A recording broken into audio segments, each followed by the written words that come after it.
Assalamualaikum warahmatullahi wabarakatuh. Selamat sore teman-teman mahasiswa semuanya.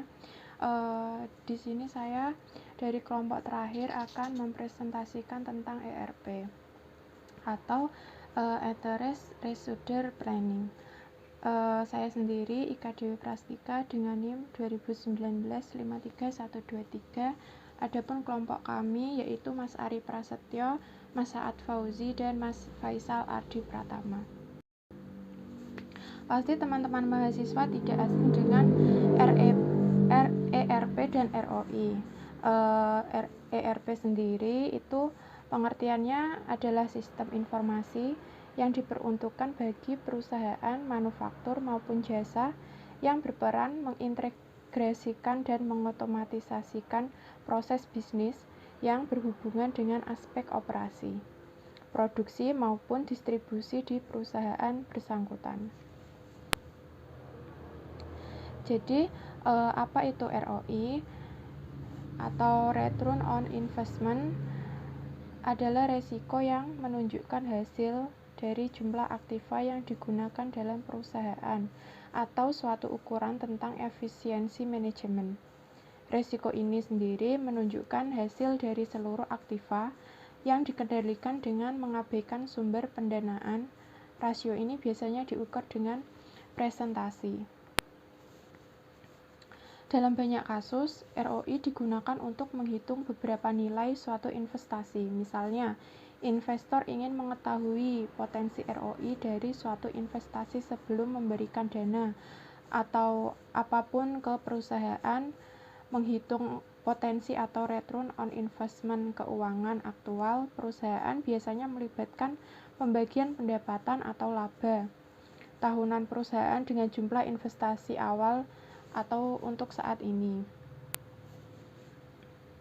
ROI juga digunakan untuk penggambaran biaya peluang atau pengembalian yang diberikan investor untuk menginvestasi di perusahaan. Jika seorang pemilik bisnis menginvestasi uang mereka di pasar saham, jadi mereka dapat mengharapkan untuk menerima pengembalian tahunan minimal 5%. Selanjutnya akan dijelaskan oleh teman saya Mas Ari Prasetyo. Perkenalkan, nama saya Ari Prasetyo, 2019-53124. Kami melanjutkan presentasi yang bertema ROI.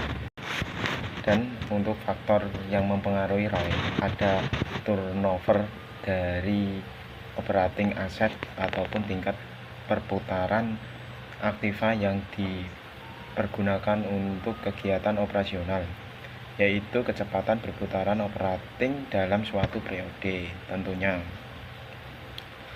Dan untuk profit margin adalah besarannya keuntungan operating yang dinyatakan dalam bentuk persentase dan jumlah penjualan bersih. Profit margin dapat mengukur tingkat keuntungan perusahaan dan dihubungkan dalam penjualan.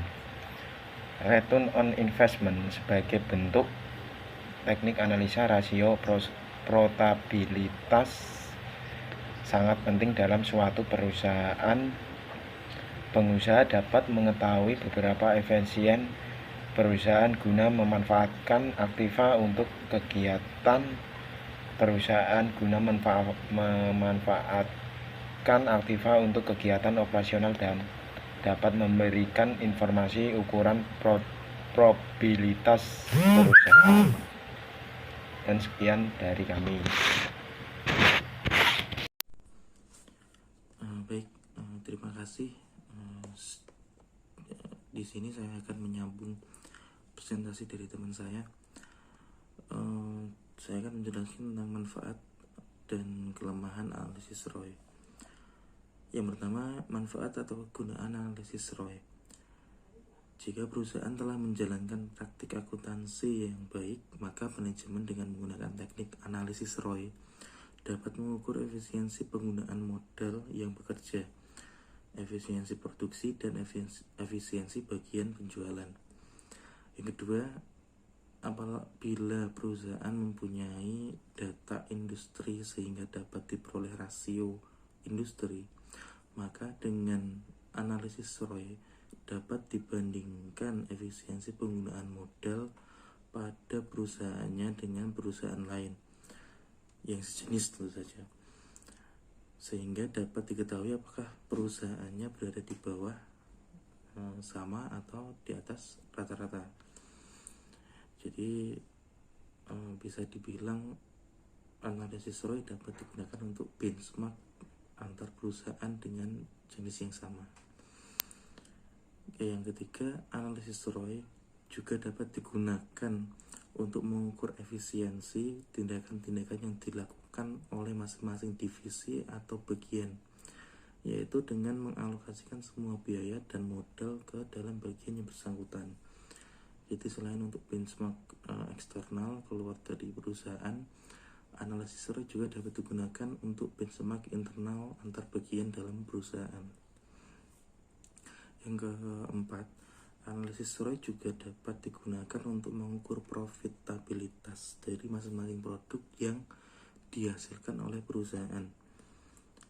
Jadi tidak hanya analisis ROI tidak hanya digunakan untuk mengukur tingkat kinerja dari perusahaan ataupun bagian dalam perusahaan, tetapi juga dapat digunakan untuk mengukur tingkat profit atau tingkat keuntungan dari produk yang dihasilkan oleh perusahaan.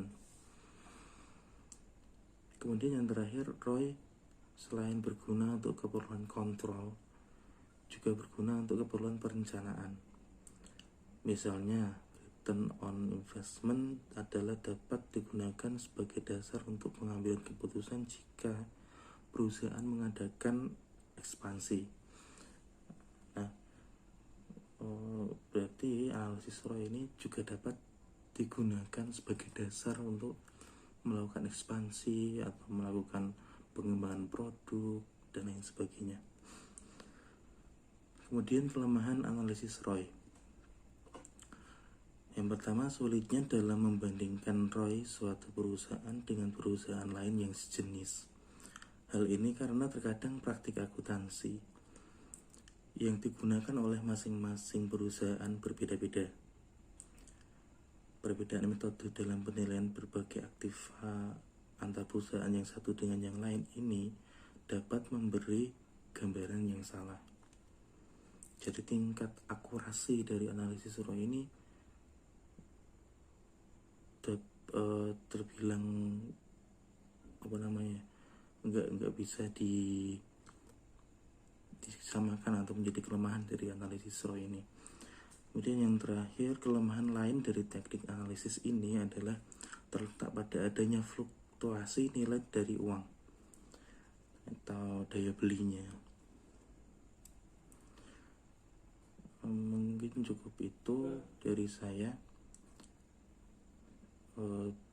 Selanjutnya akan dilanjutkan oleh teman saya. Sekian dari saya, terima kasih.